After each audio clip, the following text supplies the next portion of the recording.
Kira-kira, kenapa ya nilai kita kurang memuaskan? Apakah kita tidak belajar? Atau, jika kita sudah belajar, apakah cara belajar kita sudah baik?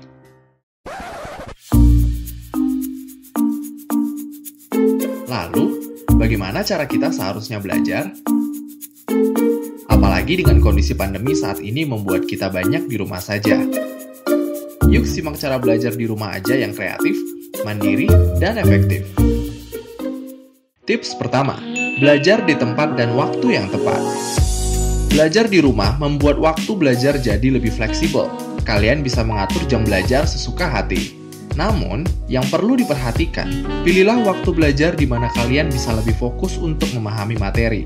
Kenali tipe dan waktu. Hal ini dikarenakan setiap orang memiliki waktu fokus yang berbeda-beda. Beberapa orang ada yang saat pagi hari langsung bisa fokus, atau malah ada yang malam hari baru bisa fokus memahami materi. Jadi, kalian harus paham waktu yang tepat untuk kalian memulai belajar. Tips kedua, pilih area belajar yang nyaman. Belajar sambil rebahan memang menyenangkan, tapi yakin bisa memahami materi dengan rebahan?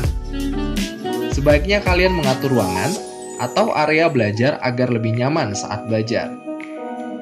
Area yang nyaman akan membuat kalian lebih fokus untuk belajar. Tips ketiga, pilih portal belajar yang efisien dan tepat. Belajar online tidak akan efektif jika kalian hanya asal belajar saja. Kalian membutuhkan portal khusus untuk belajar secara online. Pilih materi dari sumber terpercaya.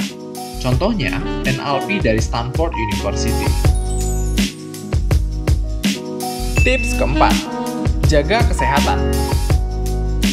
Selain menyiapkan tempat, waktu, materi pelajaran, kamu juga harus menyiapkan fisik kamu nih, supaya bisa tetap fit selama belajar. Salah satu caranya adalah kamu jangan sampai lupa untuk berolahraga. Kamu bisa melakukan olahraga ringan ketika jam istirahat. Cukup dengan stretch up untuk meregangkan kaki, tangan, dan leher. Mengingat tubuh kita membutuhkan banyak cairan, jangan lupa untuk selalu sediakan air putih ya, supaya konsentrasi tetap terjaga. Kamu pun bisa terus semangat selama waktu belajar berlangsung, alias nggak bikin ngantuk. So, semangat ya!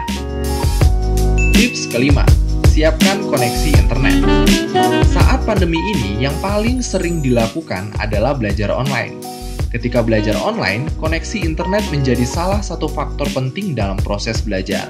Bagaimana kalian bisa belajar jika koneksi internet tidak ada? Untuk itu, kalian harus memilih provider atau jaringan internet yang memadai untuk menunjang aktivitas belajar di rumah. Jadi, bagaimana belajar online di rumah versi kalian? Apakah sudah efektif?